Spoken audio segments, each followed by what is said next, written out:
Coming up on Win Sports Network, we will take a brief look into the football season in which they have their spring 7-on-7 league, and we will see how the Wayne football teams are shaping up this season. Hello and welcome to Win Sports Network. I'm Troy Demikoff alongside Ilian Nunez, and today we'll take a brief look into the 2025 football season as we take a look at their spring training.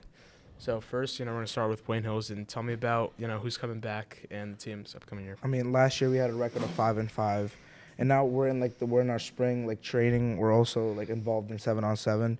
So then now we have some of the returning stars. We have our quarterback Mikey Fitzsimmons, David Van Hook, a wide receiver Cherno St. Paul, wide receiver Braden Veray, tackle Anthony Cuccinello, guard Evan Tybel, defensive end Sean George, linebacker Luke Bacchioni, linebacker Troy Demikoff, linebacker Armand Rizvani, linebacker Colin Murray, corner Vasily Vassapolopoulos, corner David Van Hook, and safety Braden Veray.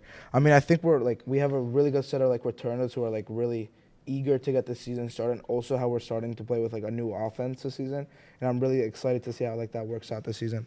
Yeah, and starting with 7-on-7, I think our first one was last Sunday, and we had a really good day. I don't know if you were there, energy-wise and everything. I just think, because as you heard, we're bringing back a lot of starters. So I think this team is definitely going to be really promising this year, especially if you saw the energy and what we brought to the table on Sunday. Tell me what you thought about it. I mean, I think we're all just I see when we're at practice, when the linemen are practicing, I think everybody's having a fun time. We're all getting that work done, but we're also having that team bond that we need to get the season, get that chemistry going. And I think we could have a really good season once football starts up again. And I think we're gonna have a really good summer with the team chemistry that we started with the 7-on-7. Yeah, like you mentioned, we went 5-5 last season, but I think there were 2 or 3 of those games that really could have went our way, and probably would have changed our season around as a whole. But I think just based off us practicing and in these 7-on-7s, I think our mindset and how we approach it is different than last year. I wouldn't say different. I think last year they brought it too, but I just think we're locked in this year, and I really cannot wait to get started. Tell me your opinion. I mean, like I said before, I think we have that team chemistry where we can really start going places. And also, yeah, you are right about those 3 games that could have been the other way around, that we could have had a better overall season.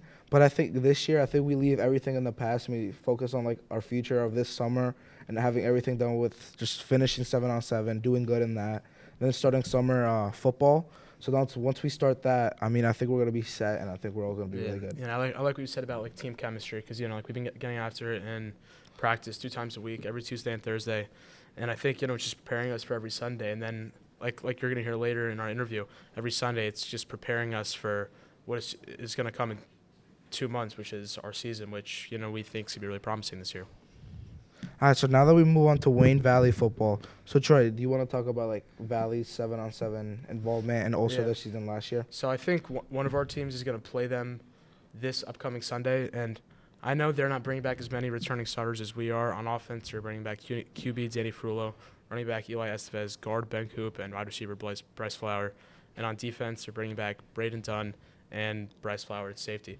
So not bringing back as many returning starters as we are, and I'm not going to speak for them, how their practices are, because, I really can't tell.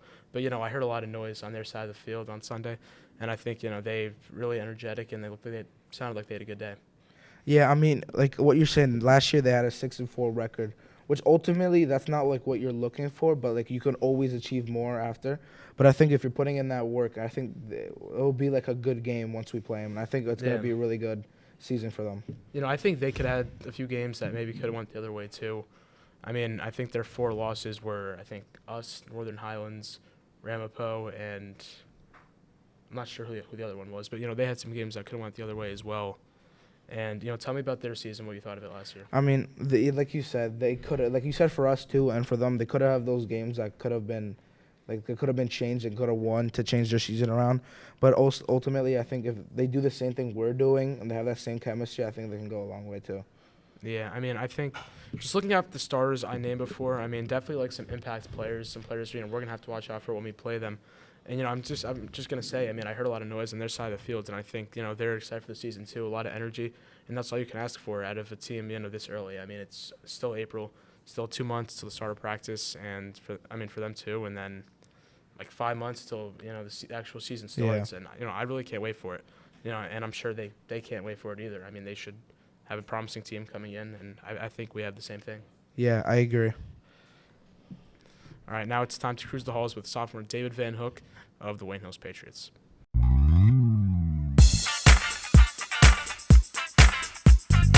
Thanks, Troy. I'm here with David Van Hook from the Wayne Hills Patriots. So, David, what are some of the biggest challenges you face on 7-on-7 compared to regular football games? I think some of the biggest challenges are, especially with the linebackers, because it's a lot harder for the quarterbacks and the receivers, get around that defense because they know a pass is coming, so they know their drops, they know their assignment. When in a real game, it could be a run, it could be a pass, they don't really know. How does the pace of the game in 7-on-7 compare to like a standard football game? I think the pace changes just because that same aspect, it's all a pass. It's pretty fast-paced for the receivers and the DBs. So, normal game, there's a lot of runs, a lot of timeouts. It's slower. So how has the team like been coming together as like whole time during practice? How's like that bonding going throughout the team? I think just us working together. We're learning a new offense. So I think trying to do that all together, because we need help from our coaches, help from each other. So that just brings us together. How do you think the level of competition you're gonna face on 7-on-7 will compare to the regular season schedule? I think the competition's going to go up when we get to the season. This is kind of just the introduction. It's kind of the start of our season, so I think it's just a good preparation for what we're going to see. How important is teamwork during 7-on-7? I think it's one of the most important things because, if you can't trust your teammate, you're not going to be able to win games. You're not going to be able to trust yourself. So teamwork is probably the most important thing. What is like the team like chemistry during the 7-on-7? It really just comes from working together and trying to help each other through every play. If one person makes a mistake, you gotta fix it for him. You can't be mean about it. You can't just like yell at him. You gotta work him through and help him get right. What's the most exciting part of a 7-on-7 game? Probably just scoring, making big plays, cheering with your teammates, getting excited. It's probably the most exciting thing. As a returning starter, what do you feel you have to do to get better this spring? Probably just work as hard as I can every day. You gotta put in work. You gotta sacrifice time and effort, as Coach always says. So you just gotta do all the big stuff. How does playing 7-on-7 help you become a better football player overall? You get a lot of reps, and you kind of get the hang of it.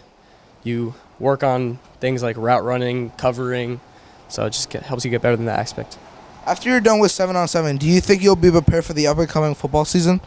Yeah, I definitely think so, because a lot of what we're doing now is going to transfer into that season. So this is just a preparation for that. All right, thank you, David. So, Troy, I'm going to go back to you on the stage. Thank you. All right, thank you, Troy. Back to you. Thanks, Troy. So thanks for watching, and stay tuned for next week as we continue the baseball seasons in Wayne. This has been Ilian and Troy with Wayne Sports Network. Catch you next time.